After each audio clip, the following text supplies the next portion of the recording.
салом ба якояки шумо бинандагони азиз, имрӯз 17 июн аст ва нашри навбатии сархати рӯйдодҳоро пешниҳоди шумо мекунам. Дар дақиқаи дигар аз ҷарроҳӣ шудани Ҳикматулло Сайфуллозода, узви зиндонии ҳизби мамнӯи Наҳзати Исломӣ хоҳем гуфт. Бидуни ягон натиҷаи назар аст ба поён расидани мулоқоти Ҷо Байден бо Владимир Путин дар Женева ва аз тақдири парвозҳо байни Тоҷикистону Русия дар пасманзари ҷорӣ шудани маҳдудиятҳои марбут ба COVID-19 низ мегӯем. шурӯъ мекунам аз он ки Бонки Осиёи рушд барои харидории ваксинаи зидди COVID-19 ба Тоҷикистон $25 миллион кӯмак ҷудо кард. Президенти Бонки Осиёи рушд гуфтааст, ваксинаҳои COVID-19 ҷони инсонҳоро наҷот медиҳад ва барои барқарор кардани рушди иқтисоди Тоҷикистон ва дигар кишварҳо фавқулода муҳим аст. Дар изҳороти Бонки Осиёи рушд гуфта мешавад, ки дар доираи ин маблағ харидории 3 миллион воя ваксина ва сӯзандору дар назар аст, ки барои эмгузаронии 1,3 миллион нафар ва ё 14% аҳолии Тоҷикистон кофӣ хоҳад буд. Гуфта мешавад, Тоҷикистон ния дорад беш аз 62% сокинони аз 18 сола болоро эм кунад. Пизишкони беморхонаи зиндоне воқеъ дар шаҳри Ваъда дили Ҳикматулло Сайфуллозода, узви зиндонии ҳизби мамнӯи Наҳзати Исломиро ҷарроҳӣ карданд. Амали ҷарроҳӣ рӯзи 16 июн 3 соат тӯл кашидааст ва ба қавли наздиконаш бо муваффақият анҷом ёфтааст. Пизишкон ба наздиконаш гуфтанд, ки аз дили Сайфуллозода як ғадуди зиёдатиро берун карданд. Ҳикматулло Сайфуллозода сухангӯи ҳизби ҳоло дар кишвар мамнӯи Наҳзати Исломӣ ва масъули ҳафтаномаи наҷот буд. Ӯро дар доираи парвандаҳои марбут ба ҳаводиси моҳи сентябри соли 2015 боздошту зиндонӣ карданд. Моҳи апрели имсол дар пай бад шудани вазъи саломатиаш Сайфуллозода дар беморхонаи маҳбас бистарӣ гардид. Президентҳои Амрико Ҷо Байден ва Русия Владимир Путин мегӯянд, онҳо дар баъзе масъалаҳои кӯчак ҳамфикр мебошанд, вале ихтилоф дар масъалаҳои калидӣ, ки равобити ду кишварро ба поинтарин сатҳ аз замони хатми ҷанги сард овардааст, боқӣ мемонад. Ду раҳбар 16 июн дар шаҳри Женева тӯли 3 соат мулоқоти рӯбарӯ доштанд. Президент Байден баъди музокирот гуфт, ҳар чизе буд баррасӣ шуд ва мо бештар аз он ҳарфи гуфтанӣ надоштем. президент Путин ва ман масъулияти идораи ду кишвари қудратманди мағрурро бар дӯш дорем. Равобити ду кишвар бояд устувор ва қобили пешбинӣ бошад. дар ҷое ки манфиати муштарак дорем, мо бояд ҳамкорӣ кунем ва дар ҷое ки мо ихтилоф дорем, мехоҳам президент Путин дарк кунад, ки чаро ман ин ва ё он ҳарфро задам ва чаро ин ва ё он корро кардам. чаро мо ба амале ки мухолифи манфиати Амрико мебошад, вокуниш нишон додем. дар навбати худ Путин иброз дошт, ки ҷонибҳо бо лаҳни муштарак ҳарф мезаданд, ҳарчанд равобити ду кишвар ба мизони дӯстӣ нарасидааст.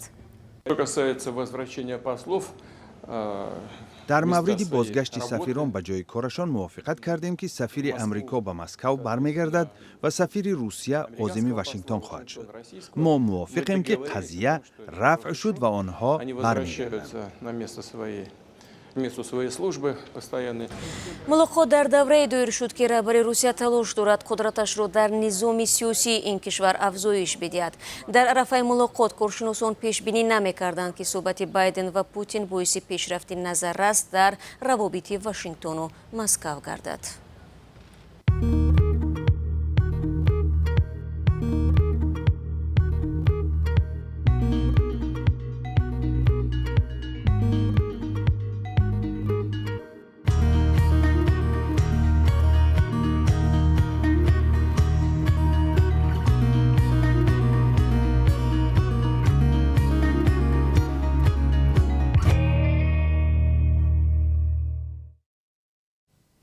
шумо сархати рӯйдодҳоро тамошо доред. Ба навиштаи хабаргузориҳои русӣ фармони то 30 сентябр дароз намудани муҳлати қонунӣ кардани ҳузури муҳоҷирон дар Русия навбатпоии онҳоро дар назди марказҳои ягонаи муҳоҷиратӣ кам накардааст. дар Қазон бо сабаби зиёд будани издиҳом кормандони ҳифзи ҳуқуқ дар нисбати муҳоҷирони ҷамъшуда аз электрошокер истифода карданд. Ба қавли Невскии новости, рӯзи 16 июн дар назди маркази ягонаи муҳоҷиратии Санкт-Петербург талотоми муҳоҷирон ҷой дошт. Валентина Казакова, сардори сароясати умури муҷирати вазорати корои дохилии Русия мегӯяд, барои аз байн бурдани навбатҳо ҳамаи марказҳои муҷиратӣ реҷаи кориро тӯлонитар карданд. Ба гуфтаи Казакова, муҷироне ки мехоҳанд ҳузури худро дар Русия қонунӣ намоянд, кифоя аст ки ба шуъбаи муҷиратӣ муроҷиат кунанд. онҳое ки хоҳиши дар Русия монданро надоранд, ҳамин тавр бидуни ягон маҳдудият метавонанд қаламрави кишварро то 30 сентябр тарк кунанд. То ин сана нисбати шаҳрвандони хориҷӣ ба истиснои онҳое ки ба амнияти Русия хатар эҷод мекунанд, баровардани қарори ихроҷ, нигаҳдорӣ дар боздоштгоҳ ва манъ кардани воруд ба Русия мумкин нест. дар Русия мемонем. Москва ваксинзании сокинон алайҳи коронавирусро ҳатмӣ кард. қарор дар ин заминаро шаҳрдор Сергей Собянин ба имзо расонд. тибқи ин санад қабл аз ҳама бояд кормандони соҳаи нақлиёт, хидматрасонӣ, нуқтаҳои савдо, кошонаҳои ҳусн, фитнес-клубҳо, тарабхонаву қаҳвахонаҳо, фарҳанг, маориф ва тандурустӣ то 15 июл эм бигиранд. мо аз чанд муҷири тоҷик пурсидем ки оё ба онҳо пешниҳоди ваксинагирӣ шудааст ё не. نه پیشنهاد هم نکردن. فهمیدم که به نزدیکان با دوستان پیشنهاد کردن ولی به ما پیشنهاد نکردن. گرفتن واکسینه مخصوصا برای مهاجران حتمی و یا مجبوری نیست و در حالتی که اگر این چیز مجبوری باشد، در حالتی که مهاجران اگر واکسینه نمیگیرند پس آن با مشکلی دچار میشوند، در اون حالت ما مجبور میشویم که واکسینه بگیریم.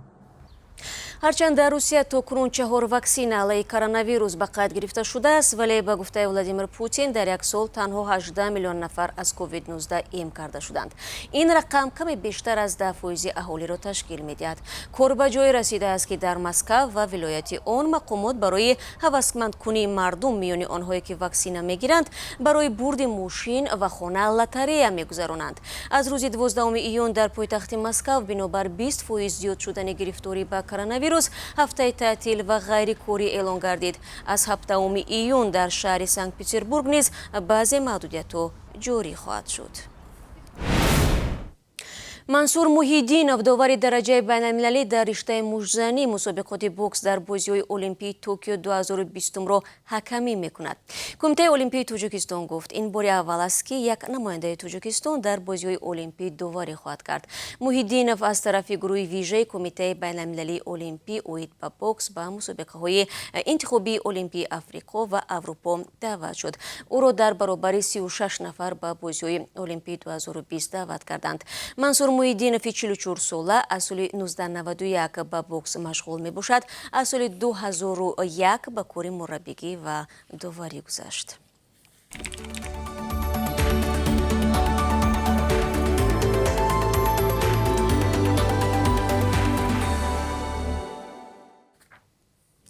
барномаро идома медиҳам. сахттар шудани чораҳои беҳдошти дар Русия боиси пайдоиши сару садоҳо дар мавриди эҳтимоли дигар бора қатъ гардидани парвозҳо байни Тоҷикистону Русия шудааст. 2 рӯз ба ин су ба унвони радиозудӣ аз ҷониби корбарон солҳои зиёде ворид мешаванд ки гӯё аз охири ҳамин ҳафта рафтуомад миёни ду кишвар қатъ мегардад. як манбаъ аз Оҷонсии ҳавоии Тоҷикистон ба мо гуфт ки феълан аз мақомоти рус дар бораи боздоштани парвозҳо ягон номае нарасидааст. парвозҳои маъмулӣ ва чартерӣ тавассути ширкатҳои русӣ ва Somon Air тибқи реҷаи қаблан тасдиқшуда идома доранд ва бинандагони азиз, аз шумо хоҳиш мешавад ки ба овозаҳо бовар накунед. дар сурати пайдо шудани хабаре дар ин замина мо ҳатман шуморо дар ҷараён хоҳем гузошт. ва дар ин сонияҳо бароятон дар бораи қурби расмии асъори хориҷӣ дар Тоҷикистон иттилоъ медиҳам. Бонки миллӣ барои имрӯз 17 июн $1 11 сомониву 31 дирам ва 1 евроро 13 сомониву 71 дирам нархгузорӣ кардааст. имрӯз 1000 рубли русӣ 156 сомониву 80 дирам муқаррар шудааст. дӯстони азиз, бо сипос аз якояки шумо ки то ин лаҳзаи барномааморо тамошо кардед, мо ҳамчунон мунтазири наворҳои шумо азизон ҳастем. ёдатон наравад ки фардо дар ҳамин вақт бо хабарҳои нав шуморо интизор хоҳам буд. худро эҳтиёт кунед ва худо нигаҳдор.